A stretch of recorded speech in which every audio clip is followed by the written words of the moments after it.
On this episode, we're talking with an agent who just got out of one of the worst years of her entire life, but she's more focused than ever before. She was running a team of 12 agents over a year ago. Now that team has shrunk, but it's even doing better than before. What this agent has gone through is absolutely incredible, and you're going to learn why she says, don't waste the struggle. Today's episode with Mindi Kessenich is awesome. Let's go.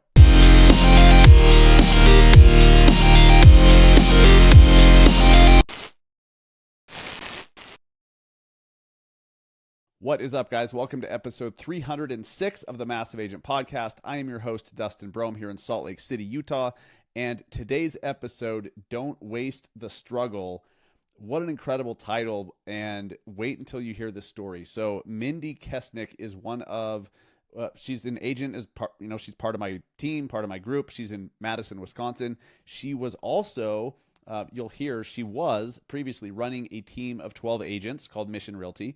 She's the co-host of the Agent Rise podcast with Neil Mathweg. And I've gotten to know Mindi over the last 2 or 3 years. And I know that the last year for her has been quite a struggle. Her and her family have gone through quite a bit. And she's going to be extremely transparent, extremely open about everything that they've gone through because, and the reason she was willing to do this, she knows that there are agents out there struggling with similar stories, with similar issues, and a lot of which haven't been confronted yet. And she's come out the other end, I mean, spoiler alert, she's come out the other end more focused, more excited, more on fire, and more just ready to set big goals that she wouldn't have been able to earlier. She's so much stronger. And this story is so incredible. So make sure you listen through to the end because you don't want to miss any of this story. We tell it in a few different pieces throughout the interview today. And no matter where you're at in your real estate journey, I think you're going to learn a lot from it. Before we jump into the chat with Mindi, we got to give a shout out to Keeping Current Matters with the insanity of the markets. And it's really not insane anymore. Like it's not like it's up and down, up and down. It's just up. Like that's the problem, right? The interest rates are just up. Now, home prices have been relatively stable and in a lot of markets are still going up. I understand in some markets they're also going down. It just depends. But across the board, for the most part, nationally, prices are stable despite demand having gone through the floor. Now, I know that demand has just transitioned to pent-up demand. It's not like people don't want to buy a house anymore. They're just sitting on the sidelines until it becomes more affordable in their eyes. So rates have gone super, super high.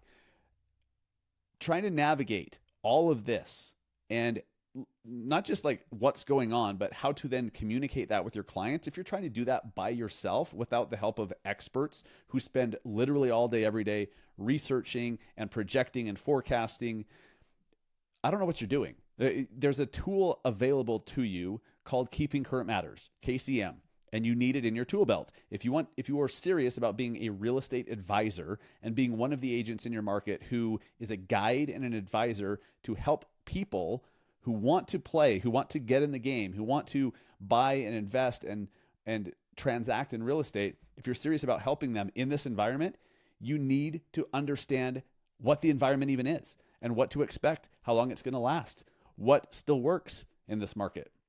You need to know all that. And Keeping Current Matters, they just send it to you every single day. They give you graphs, they give you charts, they give you everything visually to show your clients exactly what's happening. Because an educated client is an empowered client, and an empowered client takes action. And that's what you need. And that's what Keeping Current Matters is offering. You can try them out today by going to trykcm.com/BAM. I highly recommend you all do it. While you're surfing the interwebs, go over to nowbam.com and click on the BAMX community link. BAMX is an incredible community of like-minded agents, entrepreneurial agents who are all forward-thinking and all collaborative. This community is amazing. By being a member, you also get access to all of BAM's online courses and trainings. All you have to do is go to nowbam.com, click on the BAMX link, and use code MASSIVE at checkout, and you'll get a discount off. I think it's 10% off the year.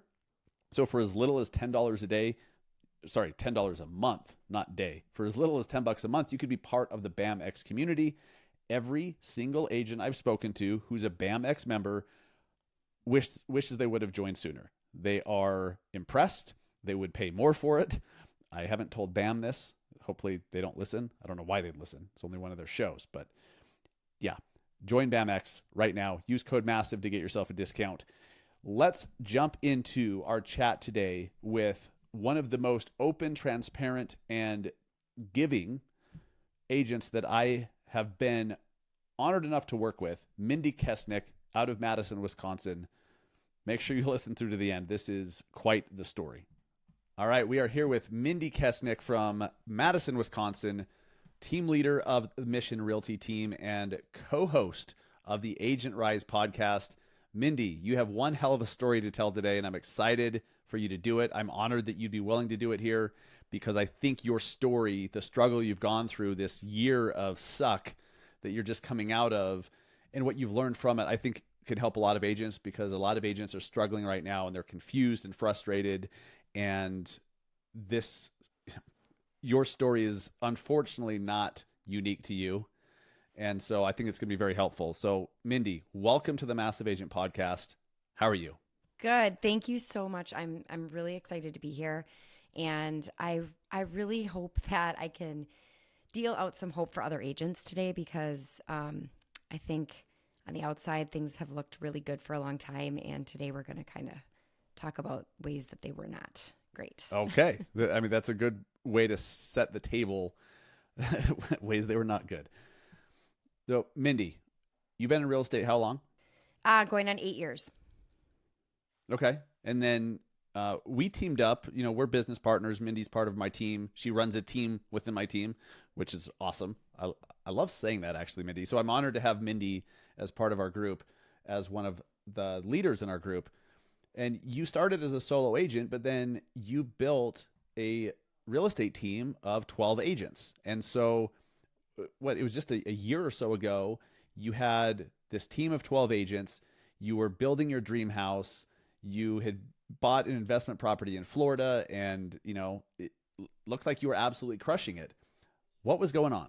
Yeah, it definitely looked like I was living the dream. And to some degree, I thought that I was until, last summer, as we're kind of, we're packing up, we're getting ready to sell our home as we're building our dream home. And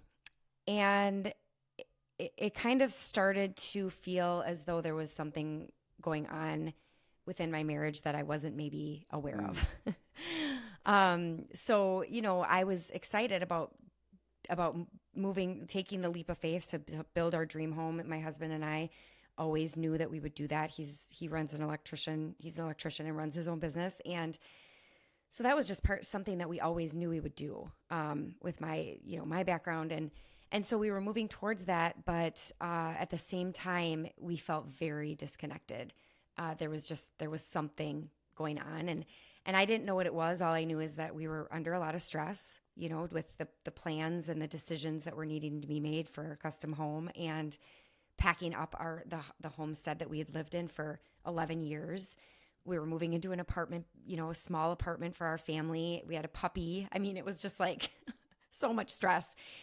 And so I kind of just thought we're just both under a lot of stress. And then we kind of got settled and there was just something not right, and I was making decisions to build our home and pick out furniture, and I wanted to spare no expense because this was my dream. I worked very, very hard to accomplish it. And as I'm working towards this, at some point it came to the point where I needed to figure out what was going on between my husband and I and this void that I was feeling. And it was just a feeling at this point? Yeah, there was some red flags, as I was really focusing on our finances because we were making a lot of very expensive decisions. We were upgrading things in our new build. Like I said, we were replacing furniture, and I wanted my dream for, I didn't want to spare any expense, but yet I didn't want to put us in a position where we couldn't afford to travel and spend, money elsewhere. Right. So it was a feeling, but I was also, asking for help in different areas for our finances and not getting that financial support. And so something just felt really off. So I went ahead and I just had to look into it, to figure it out as I'm making all of these really expensive decisions. And I came to realize that my husband had been keeping a pretty big secret from me with his, the condition of his business, or the state of his business was he had survived COVID, but barely, and actually not really, because he had a pretty big mountain of debt that I didn't know about from COVID catching up on the business side, material going. Yeah, on the business side of things, we both have businesses. We both have separate business accounts. And so I don't look at his ledger, right, at his checking account for his business, and he doesn't look at mine. And I just trusted that I kind of knew what was going on, and I didn't. And so, he had needed to do what he needed to do to survive through COVID. But what I found out at this very critical time of our home build and all of that he had racked up a lot of debt. And so I had gone into this home build and all of these decisions thinking that we were in a very strong financial situation, and we weren't. And it was really scary. It was, you can imagine. It felt like any other huge betrayal. He kind of looked me in the eye and lied to me just because he was so filled with shame and fear. He knew that there was a 50% chance that I was going to leave at that point. And so there was a part of me that was obviously really upset and heartbroken and confused and scared and all of those things. And there was another part of me that was absolutely grateful and thankful, because what I cared about more than our finances was the state of our marriage. And I knew that this was that void that I couldn't put my finger on. And so I was also filled with hope. And I also told him, and it was almost a year ago to date. And I told him immediately, I said, I know this is going to be hard, but I also know that this is going to be a testimony for us, for our kids, for our families, and for everybody else that we someday share it with, because I knew it was an answer to my prayers, because I just wanted a partnership back. And I was feeling very, very lonely in my marriage because he was keeping this big secret. He was living in shame and fear and regret every day of his life, because he knew that he had this elephant that I didn't know about, and someday I would find out about it. And so that was that just broke us both wide open to both do some self-discovery and work on the things that we needed to work on at the time. Wow. So I think I could imagine what that would feel like, building your dream house. Just buying a house, buying a larger house and having to furnish that. I get it, because I did this last year, and yeah, you don't just want to furnish it with IKEA shit. So you don't buy your dream house and then furnish it with IKEA stuff. So and then finding out, oh, not only are you not in a good spot, you're in a horrible spot. I imagine a lot of marriages would have ended at that point. So first off, you and your husband are still together. Yeah. And actually we're thriving. And, when I shared with him that I had this opportunity to kind of tell our story on this podcast, which this is a massive agent exclusive, because a lot of people in my world know a part of the worst part of, or the worst year of my life. That is what I'm calling it. Not a lot of people know about this side of the story. So when I told him about this opportunity to share, I asked him if he, obviously this is just as much his story as it is mine, and how, if he was comfortable with me sharing. He's not an oversharer like myself. So, he gave me permission to share this. But one of the conversations that we had around me sharing it is that I'm coming from a place of such gratitude and pride and hope that it's not like I'm telling this story and we're still in it and we're fighting and we're trying to save our marriage. Like he's been in intense therapy for the last year. I've been in intense therapy for the last year.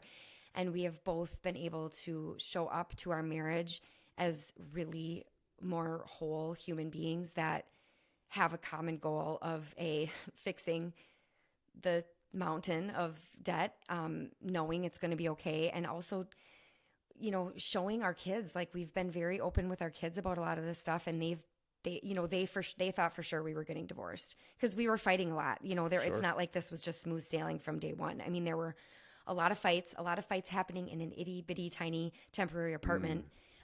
So they hurt a lot, but now they're seeing their dad get therapy. They're seeing me get therapy. We're sharing what we're learning in therapy. And now they're seeing us probably have more affection towards each other than we've ever had before, because we are just both so much stronger and so much more invested in our marriage. I mean, our marriage is so much deeper than it was before there was a problem, I have so much respect for the both of you for your willingness to share this, but then I hope you know the spirit that I say this. Like, Mindi, it seems like I'm not one of these people that's like, well, it happened for a reason. Like, but you seem so much more free and clear and excited now than before this happened. Like before, yeah, you were running this team, but I think your word was, it was awful, right? Like you weren't exactly thriving as a team, at least with the fulfillment side of things, right? So let's go back to there, because I really want to focus on what you guys did to get through it, and then what you're doing now after, because it's such an amazing story of you guys made decisions. First off, you made decisions and commitments that you were going to stay together and figure the shit out. And most people these days aren't willing to do that. We all know people that aren't willing to do that, haven't been willing to do that, that have divorced over less. And so respect to you guys, but let's talk a bit about why you're so excited and happy now. Like what back then before this happened was off? Well, I think, I know that I thought that I had big dreams last year, before any of this happened, which we've only talked a little about half of the worst year of my life, because there's more. After that, there's more that I'm going to share and we're going to cover. And I am really grateful for it, because, and I have to just say that I'm super grateful for being a part of this team, because, the conversation that you and I had a couple of weeks ago, where I kind of shared this in a nutshell with you, I was having this breakthrough moment between you and my therapist. I went back to back. I had a meeting with my therapist and then a meeting with Dustin Brohm, and it was like, well, that was intense. But I'm glad I didn't ruin it. What I realized, no, it was so perfect, and it feels like it all fell apart so that it could all come together, because I'll share what else happened in the last year, but just to say for now, what happened in that day, in that moment, is what I realized is I was finally back. I was finally healed enough. I did not waste any of the struggle. I cried through it. I hurt through it. I called in sick to my team. 1 week, I just was like, I need a minute. Called in a partner, had him cover for me, and I sat with a lot of pain for a couple of days. And what I learned after that is that I had, in those moments, made such a drastic change inside that I could not go backwards. I literally could not physically go back to the person that I was a week prior.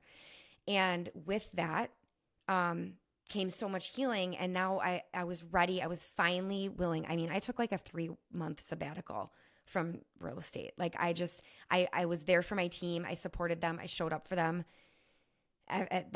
with everything that I had in me, but my personal real estate, I just had to put on the back burner, because I only had so much energy in that healing time.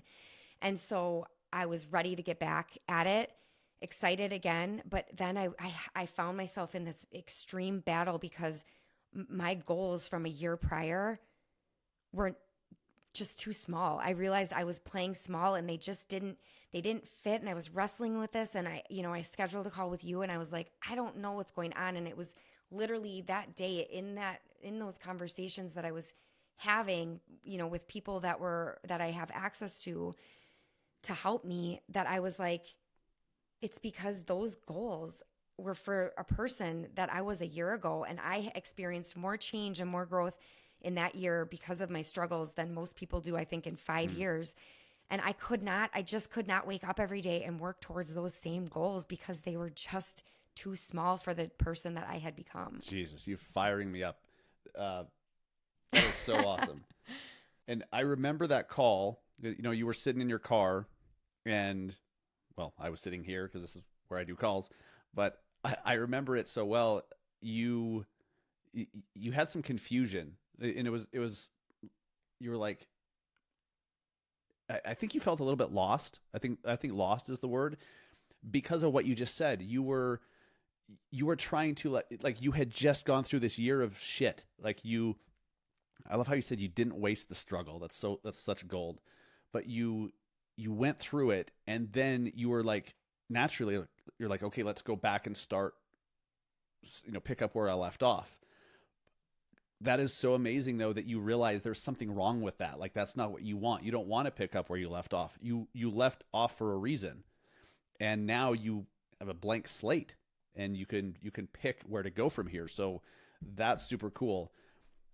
And I imagine that that's where the excitement that I see in you and hear in your voice now comes from, is this, you're able to write your bigger goals. Yeah. It just, a year ago, I cared about my production numbers, and I cared about achieving things that, I thought really mattered at the time. And who I am now is just like, I don't care about those things. Like, I want to make a difference. I want to live large. I don't want to be, I don't want to just be working for the next commission check. I want to grow wealth. I want to, I feel like my dreams just sort of exploded, and they're so much different. So then when I bring out like my journal that's a year old, and I try to step back into the things that I was doing at that time to achieve those goals, I was just like, why did I care about that? Because I don't anymore. These things don't matter. Life is short, and that I learned so much, because what I did learn in the last year, it broke my heart. And then I learned how to put it back together in a more authentic way. Like I learned from my therapist that I was a people pleaser, and I didn't know it. I had no idea. I never would have said I was a people pleaser. I learned that I'm an overfunctioner, and that I didn't even know what that was, or that that existed. I had no idea, which I think that is like vastly under represented, because I think a lot of us are, especially those of us chasing big dreams in real estate and things.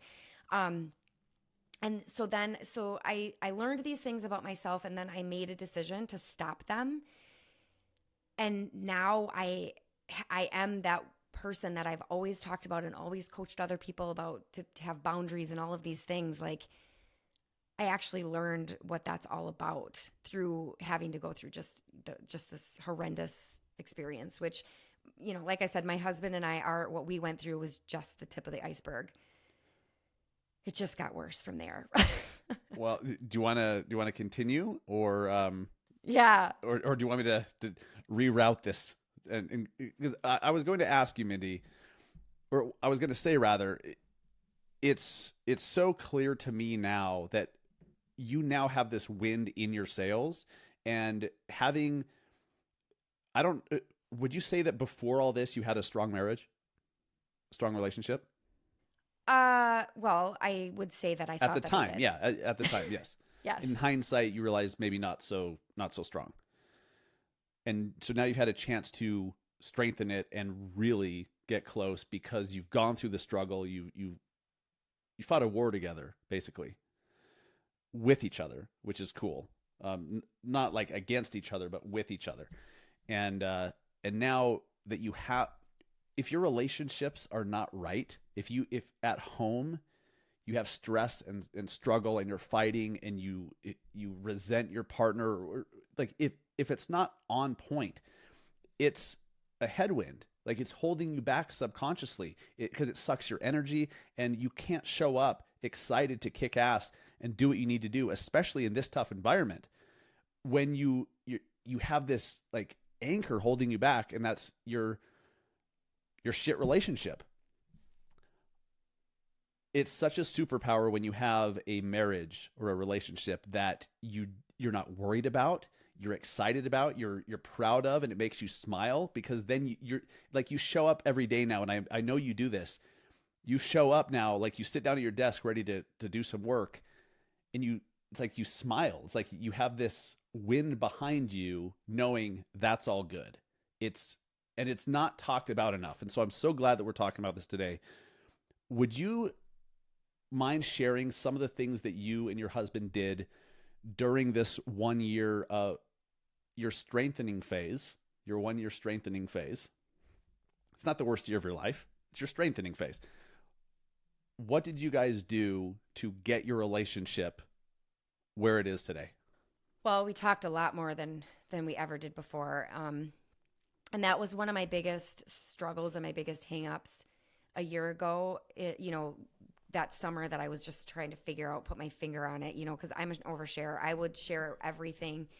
I would share like thoughts that I was embarrassed about. I would share, like everything. And I would get nothing in response. And so, I From him, heard you mean? one time that, Okay.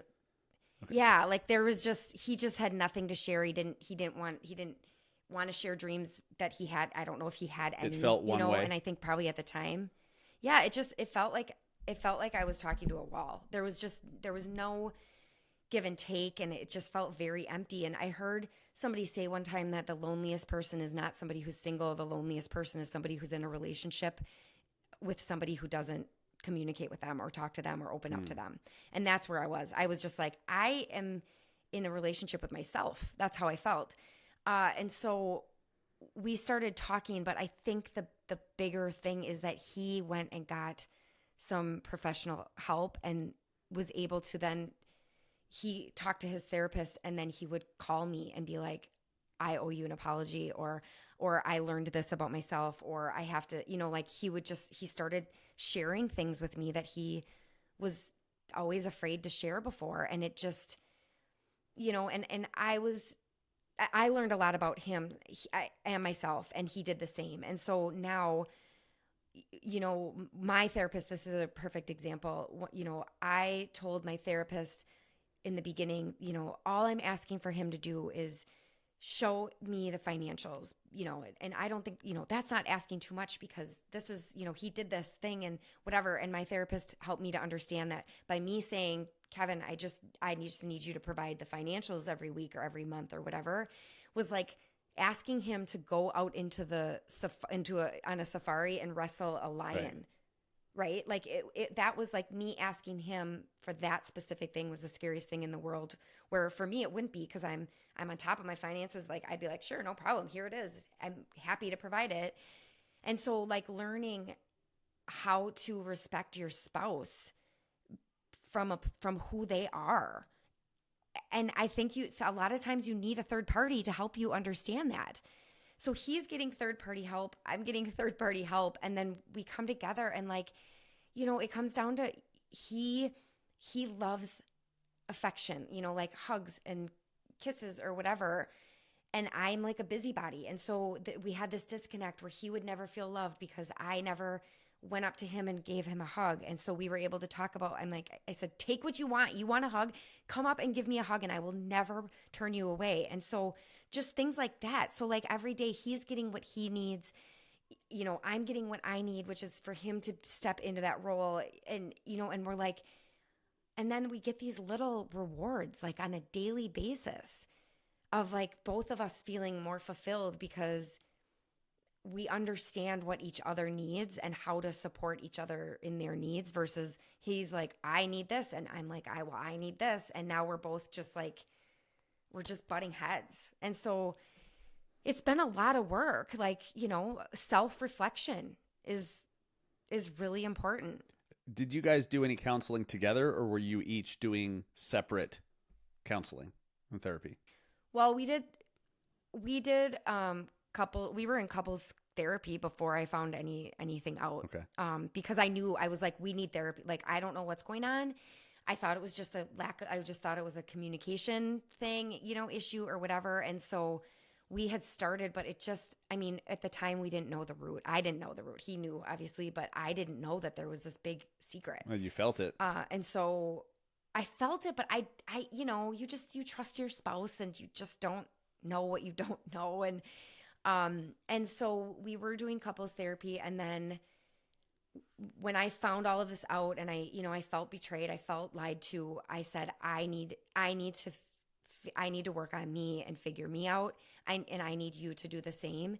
And then maybe we can come back to hopefully couples therapy. But right now I just need my own therapy, and I think you need the same. And that, a year later has just worked so well that at this point, we don't feel like we need it. And I don't think that that's for everybody, but he and I have just done so much work on ourselves that we're both showing up so healthy to our marriage that we just haven't needed that. Not to say that we never would, or that wouldn't be the right thing for some people, but we just kind of both went into a deep dive. And it's things like, he never realized that he never dealt with the loss of his mom. And so, then his dad had a health scare, and then he reverted back and did some of these same patterns. And like, neither one of us knew any of this, but because he was consistently seeing a therapist, we would have a fight about it. He would go to his therapist, and now all of a sudden he's like, oh, this is why I was treating you like that, because I was, resorting back to, what's the word I'm looking for? I don't know, but I know what you mean though. A defense mechanism. Oh, yeah. He was reverting back to a defense mechanism that was protecting him, and then taking it out on me. And then we got into this, and then we were able to untangle it. And it was, it's a beautiful, therapy is a beautiful thing. It really is. And it boggles my mind how there's still people that think it's weird or woo woo. And honestly, those people are the ones that need it the most. Like there's something, and look, that's not me judging anyone. Like that's just real. Like if you are just have this aversion or this like resistance to this concept of working through, like diving into the deep root causes of shit versus just like dealing with or, trying to solve the symptoms of the deeper stuff. Usually the thing that you're avoiding is where the most progress will come from. Like the most growth lies in the thing that you're avoiding the most. And so many people they're like, oh, therapy's so weird. And plus, look, there's so many different ways of doing it now. There's so many different versions. Like my wife and I haven't done like sit on the couch type therapy, but we've done like spiritual journeys and stuff with stuff that I never would have thought in a million years we'd do. But like, it's so freeing and powerful that I can't recommend some version of therapy or deep work highly enough. So that's incredible. Mindi, would you say that when you look back at the marriage you had prior, were you guys just kind of like coexisting, like living together? Or I imagine you're dating each other more now than you were then. Is that fair? Yeah. Yeah. And he is asking me to go and do things that he knows I love. I'll never forget one day he reached out and said, hey, do you want to go? I think he asked if I wanted to go hiking and then go and grab lunch. And, there was something else. And I think my jaw like dropped to the ground because I was like, yes. Yeah. Like it was almost like this honeymoon phase all over again, because I was actually like, he was recognizing how, like what I love to do and actually inviting me to do that, where, it feels like, neither one of us have done that since like we were dating. We always joke that like, I would always ask him to go out to watch the Badger basketball games, and I hate basketball. Like, I don't, but like, I duped him. Like and so, he was like actually making an effort. And so, he hasn't done that in a decade, more than a decade, you know? And so, yes, we're both much more aware of the other person's needs. And I think for the first time in a very long time, if not ever, like really actually trying to do things to make the other one happy, where before it was just, yeah, we were just kind of surviving. And you know, I thought, you know, I was kind of carrying, I think, the household and the dreams and the visions and the, you know, like the building of the house and stuff. I was just kind of dragging him along, where now it feels like for the first time ever, we're really working towards common goals that we have. And one of which is to fix the financial mess that he got us in, you know. And, but I have an abundant mindset. I know that it will take time, but I'm committed. And I know that as long as we're doing it together, you know, we'll make it happen. Absolutely. And you've learned so much, like everything you've gone through, you could look at it as just an expensive lesson, right? Or an inexpensive lesson, because what you've gone through could have prevented something much more catastrophic. And in fact, now things are just going to take off business-wise for both of you, because you don't have this anchor holding you both back, you know, and your marriage is strong and on point. So now you have wind in your sails, both of you, going into your business every day. And then what's so cool, Mindi, is your kids got to watch the whole process. Now they'll always, I think it's such a great thing when kids see parents fight and make up. So my wife actually taught me this, because I used to think like, hey, if we have something to say, like let's go over here. Like we don't need to do it in front of the kids. And we argue very little, but whenever we do it in front of the kids, and you know that their eyes are big, and then we quickly resolve it in front of them. And so we want to normalize that for them. Like that's a healthy relationship. Like people who love each other still argue and still have disagreements, but I want them to see us resolve it. So the fact that your kids got to see that is so cool. Well, and that sort of is a good segue into just sharing a little bit of the rest of the story that of the worst year of my life. Because so when I found all of this out, it was the week before Thanksgiving, and my dad happened to be coming into town, and he was going to be staying with us. And so there was really no way for us to hide this from him at this time, because I was just learning of it. We're in this itty bitty apartment. He's staying with us. We're getting ready to leave for New York. You're staying in the apartment? And yeah, he was staying in the apartment. We were heading to, yeah, right. I know it was like, It was a lot, but we were heading to New York. So he was just going to stay there. He was visiting family and stuff. But, you know, I wish that I would have recognized some of these red flags at the time, but also it didn't waste any of the struggle that was waiting ahead. Because my dad told me that what we needed to tell the kids was that I had overspent on the house. And so that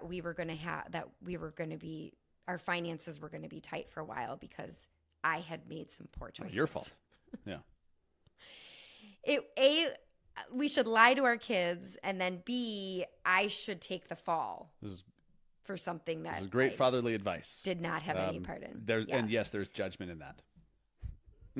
Yes. Yeah, as there should be. And as that should have been a bigger red flag to me, but my dad and I've not known my dad all that long. I didn't meet him until I was in my mid-30s. And around the time that my husband and I had decided we were going to build a house, he had asked me if I wanted to, you know, go in on some sort of joint real estate venture so that they would have a place to stay when they were going to be up in Wisconsin for their summers. And so I said, well, the timing is not great because we're going to build a house and we're going to be putting all of our eggs in that basket for right now. And so I had offered, which was a big mistake. Hopefully somebody out there can learn from this mistake. I had offered to let them finish out a portion of our basement that they could stay in for the summer months while they were up in Wisconsin visiting family.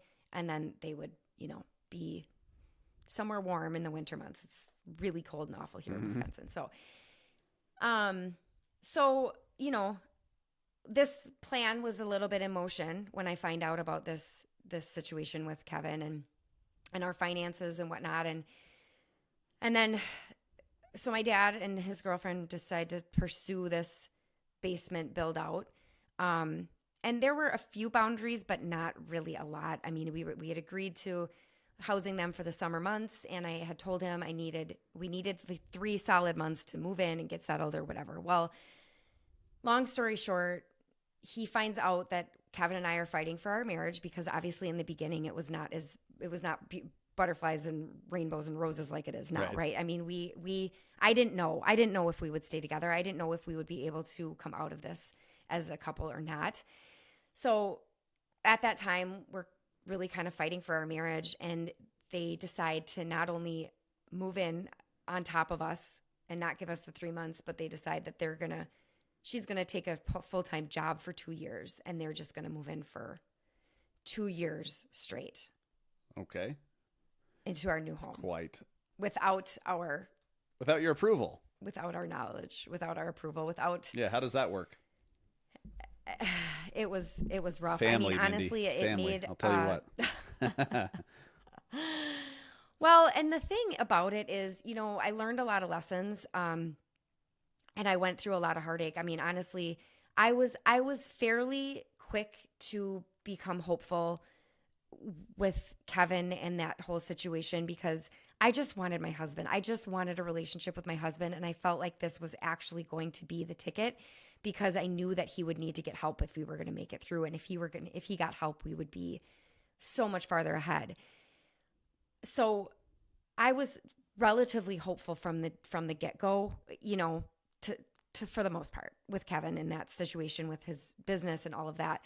The situation with my dad, however, made me want to put my brand new dream home on the market because I did not want to share my brand new dream home with my dad and his girlfriend and their dog and their boat and their motorcycle and their 3 cars and their trailers and all of this stuff that they just brought in. And that was the hardest thing that I've ever gone through because I didn't know what to do.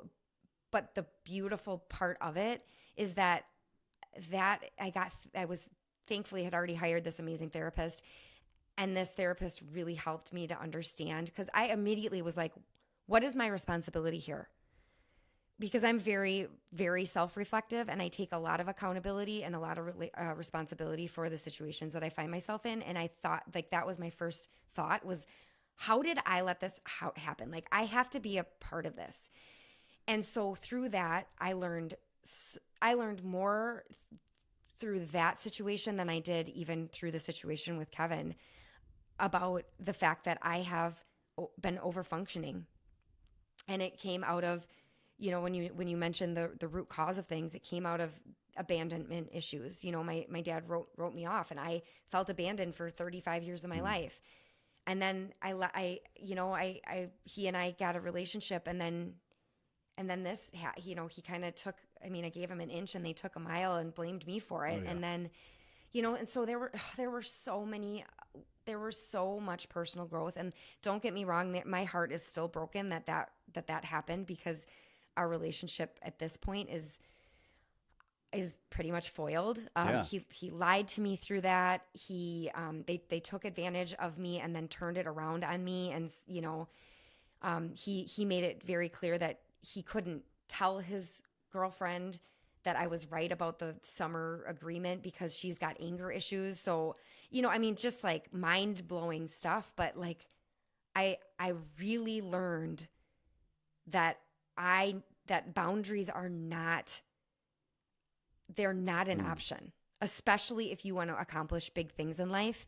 You cannot be people-pleasing, and you cannot be over-functioning and allowing other people to be making decisions for you, and you can't let other people influence the decisions that you need to make in order to chase after your dreams and accomplish them. Because if you people please and if you overfunction, like I am a very high functioning human being, I can accommodate other people's needs, but at the end of the day, I am worthless because I have given everything that I have to people please other people. And guess who suffers that? My family, my health, my husband, my marriage. Like, and so, I mean, I could go on for hours and hours, and I will spare everyone those hours and hours. But the lessons that I learned through the therapy that I had to go through after this situation with my dad, after the situation with Kevin, and ultimately it's made me such a better team leader. Like, it's through all of that I realized I'm not a team leader for 12. I don't have, there's not enough of me to accommodate 12 agents' different needs, on my team right now, especially brand new agents. Like, I learned so much about what I can do, what I want to do, like who I want to be for the people in my life. And I've made some really drastic changes in the way that I function on a day-to-day basis. I love that. So then, Mindi, over the last year, you've learned so much about what not to do as a team leader, what to do. You've made changes. It sounds like you have the right butts in the right seats now, which means your team has shrunk. I mean, that's huge too, because you didn't let the ego hit of like, oh, I was a team leader of 12 and now it's whatever. And there's a lot of team leaders that the number of agents they have is part of their identity and part of their self-worth. And that's sad. But you have a leaner group now. But what are you doing differently now that you weren't doing then? What's better? What's worse? Talk us through this new Mission Realty, this new team setup that you have. Yeah, I've changed a lot I've gone through so many changes that I've just become a totally different person. And like I said, a year ago, yeah, I wanted a bigger team. I wanted the biggest team, but now it just, those kinds of numbers just those are surface level milestones that just don't matter to me. And I don't want to be leading agents that I'm not a good leader for. And I know that I'm not the right leader for everyone. I'm not the right team for everybody. We run our team very, very different than really any of the teams in my area. And I think most teams, because we're a coaching model and we're not like feeding agents Zillow leads. I've never bought leads. And I have no intention of it. And so what I've learned, I think, along the way is that I cannot overfunction and people please my way to a successful team. I know every single day that I put my heart and soul into what I am providing for my team. And mostly that's just me. I am doing personal growth on a daily basis. I'm learning as a real estate agent. I am taking, leadership courses anywhere I can, whether it's podcasts or books or whatever it is, so that I can be the best version of myself. And the people that want to be around that and learn from me, because that's who I am, those are the people that I will lead and that I'm the right leader for.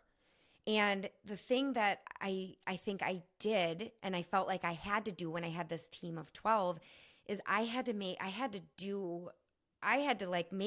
them all drink the water instead of leading them to it. And one of the biggest things I've done is stopped blaming myself if an agent isn't successful, because I know that every day I am doing something to help them. They know that I am always available to do whatever I can to help them. I will do whatever they need to help them succeed, but I'm not going to feel bad if they're not doing their stuff. Like if I'm offering this and they don't want to take it and they're not being successful, that's not on me.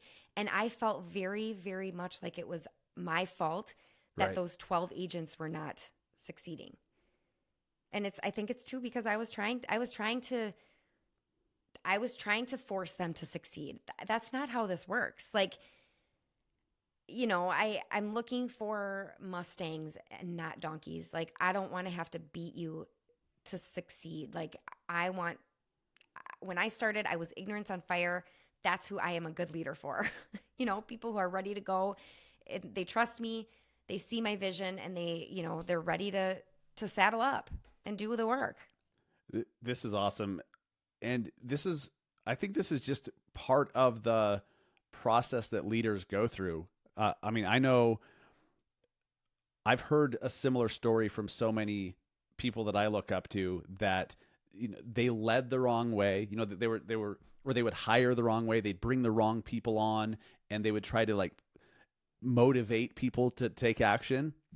If you have to motivate people to take action, you have the wrong people.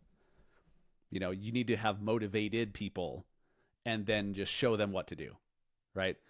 I've learned that. I used to not do that. I used to manage, and now I lead, I guess, and so do you. And it's so much more fulfilling. And then it's really freeing when you know that you're not looking for everyone to join your team. You're not just looking for numbers so you can have X number of agents on your team. You're looking for the right people, and the right people will end up getting you the results that you were seeking in the first place with a much better lifestyle, right? So that's cool. I'm excited to watch what you do with it and where you go with it. And I've already seen some changes. I know some of the agents on your team, and so much potential, and it's awesome. And so Mindi, with this new version of yourself you've created, and everything you've gone through, all these new tools that you have, these new skill sets, the new mindset that you have, this energy and focus, what are you most excited for moving forward?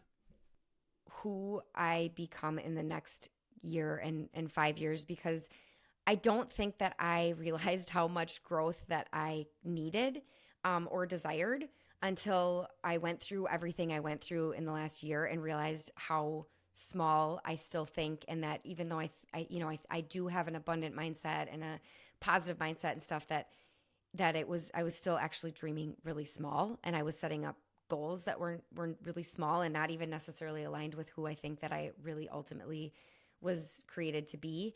So I'm excited to see who I become, and through that process, who I can bring up with me, like who I can inspire, who I can, whose lives I can change, the agents that I can impact, because I don't need to impact them all.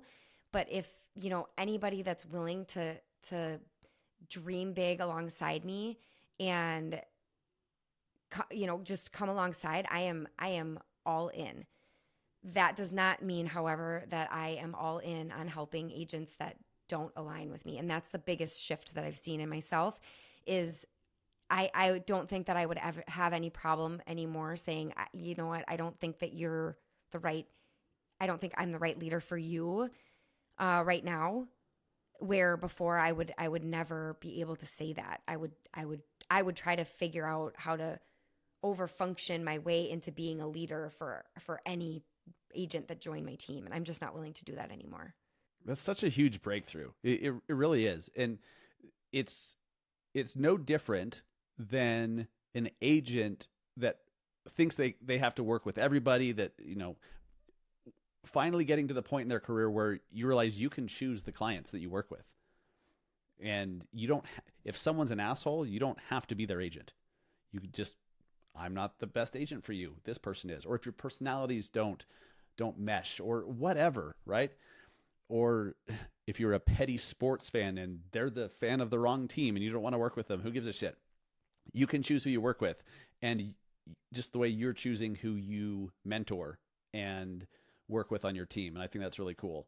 So I've seen the mentoring you do. I've seen the agents who are not part of your traditional team, but are part of your organization, that you still mentor and you still coach. And I mean, you have your coaching group and you have your podcast, and I see the impact you're having. And I think it's just going to dramatically increase because of the struggle that you and your husband just came out of. And I know it's not over, there's more growth, but my God, the tools that you guys have to deal with those things that come up now is just, I'm so excited for you and your family and your team, and to watch what you do business-wise. Thank you. Yeah, I'm excited to see what comes to. And even though it was the worst year of my life, there was just so much. I mean, even just moving and building a house is enough as, as it is. But add all of those other things that we went through. But I would not give it back for anything in the whole wide world, including the financial issues, because I am better off with, now with the ability to say, just because we share blood doesn't mean that I need to allow you to be in my life. And at the same token, with my husband, saying that I am going to continue to choose you as long as you continue to choose you. I'm just so proud of him and who he's become through all of this. So it was a horrible year, but I would not do anything. I would not give any of it back for anything in the whole wide world. Well, you're on fire now because of it. And that's awesome. I really appreciate and applaud your vulnerability, your transparency, and your willingness to share, because I know that there's a lot of people that have gone through versions of this. I mean, I've held shit back from my wife. I've held shit back from my girlfriend before that. Like, you know, I've learned hard lessons too. And I think that if we're all honest, we all have some version of that. The key is to acknowledge it, embrace it, and confront it head on rather than just bury it. So kudos to you guys for doing that. Mindi, to wrap up the show, before we let everyone know where they can contact you, follow you, hear from you, learn from you, all of that stuff, it's been a minute since we've had a guest, but we've got to do the rapid fire questions. I mean, I get yelled at by listeners when we don't do them, so I don't want to get yelled at today, Mindi. We're going to do the rapid fire questions. So these are either or. You can elaborate if you want to. You don't have to, but we'll blow through them, and then we'll let everyone know where they can find you.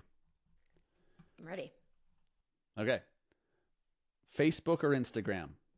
Instagram. Instagram or TikTok? Ooh. Instagram. Okay. I think. Instagram or YouTube? For what purpose? For entertainment or business? Whatever. However you interpret that. YouTube. Okay. Books or podcasts? Oh my gosh. Books. You're a reader? I am a reader, although I listen to a podcast almost every single day too. So yeah, I do both. If both were an option, I would say both. Okay, fair enough. Well, how about this one? Podcasts or audiobooks? Podcasts. Okay. Rental property or flipping? Oh.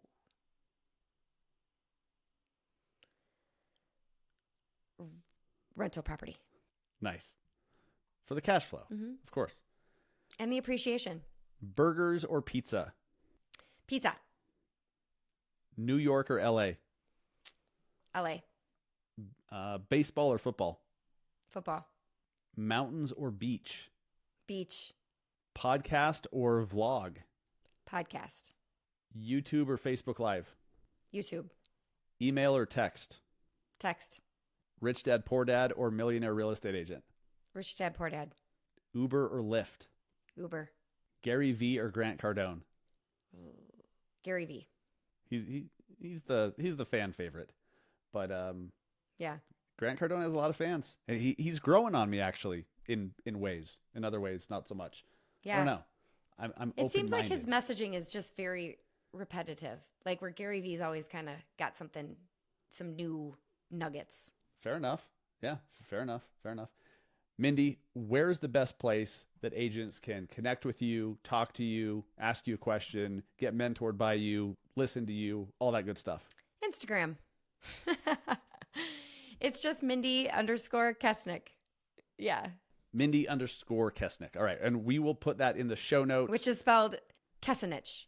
Right? Yes. Not difficult at all. Mindi Kessenich. No, Mindi Kessenich. So we'll link to it in the show notes. Spelled Kessenich. Yes. We'll link to it in the show notes. We'll put it in the description of the YouTube channel as well, if you're watching on YouTube.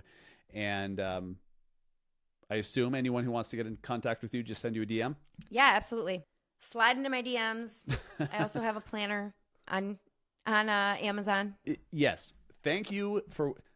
Actually, no. Why did you wait until now to bring this up, Mindi? You have this awesome planner. I get asked so much about planning, like a daily planner type deal, and I'm always like, Google it. But you've created one, and is this for like with real estate agents in mind? Oh, absolutely.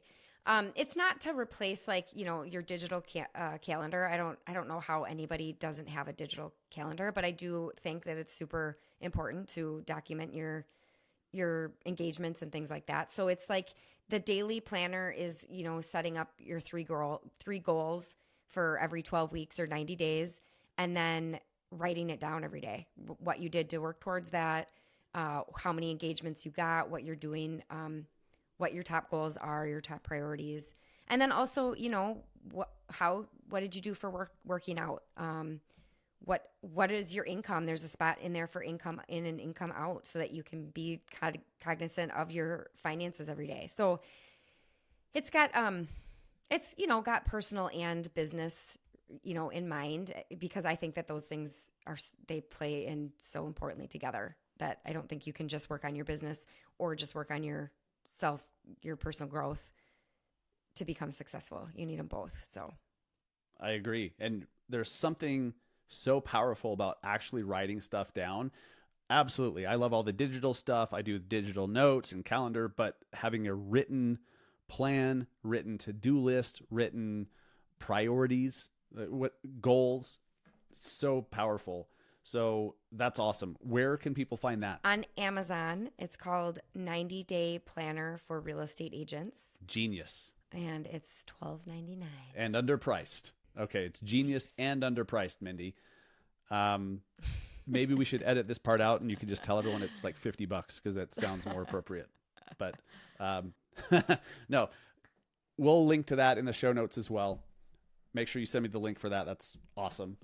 And like I said, I'm going to make sure that I promote that in the weekly newsletter and all that we do as well. So very cool. Mindy, you are doing a lot of great stuff for agents, and I applaud you and honor you for paying it forward. This episode was really, you didn't have to do this. You didn't have to open up like this. You didn't have to share this story, but I know you did it because you know there's others who can learn from it and maybe even get inspired to take action and, attack their own issues. So thank you for being as open and transparent as you were today. And being in business with you is a real honor, Mindy. So thank you so much. Yeah, it was a pleasure. I will talk to you soon. Thanks for being on the show. Thank you. You too. So if you've made it through to the end, kudos to you. The reason why we dove so deep on the relationship part is because I know what a benefit it is to not have strife and stress at home. It really is such a win in your sales, and it's something that's not talked about. I have never heard it talked about in the real estate business setting before, ever. It's talked about in the personal development world. It's talked about, it's not even talked about enough there. But if you're struggling in your business right now, I want you to take a step back and ask yourself, is your relationship with your spouse or partner on point? If not, you need to focus on that. Now, you don't only have to focus on that and forget everything else. That's not what I'm saying. But what you do is the opposite, is you forget about, you're like, okay, well, the relationship will get better if we just make the money better. If we just get the business going, then the relationship fixes itself. I hate to break it to you, but it doesn't happen that way. So I would encourage you to do what you need to do, have some tough conversations, over communicate, take ownership and responsibility for your own shit, because I'm telling you what, you are to blame for damn near everything. And I'm trying to decide if I'm going to dive deeper than that right now. And I'm not going to, because Mindy's story did enough. I believe that story reached the people it was supposed to reach. That's why we were sharing it today as detailed as we did, because I knew that there were agents out there who needed to hear it. And as long as that happened, as long as you heard the message, I'm happy. So please share this with other agents, because you know there are agents struggling with similar stories that have similar issues in their personal lives that is holding them back like an anchor and preventing them from growing in their real estate business. So please consider sharing this with any agent who you believe would get value from it. I mean, you don't even know who that's going to be. So put it on your story, send it out in an email, tell your team about it, put it out in your brokerage's Facebook or workplace group. And we'll be back next week with another great episode, another great interview. I'm excited to bring to you guys. It's going to be a good one. Thanks so much for listening. Take care.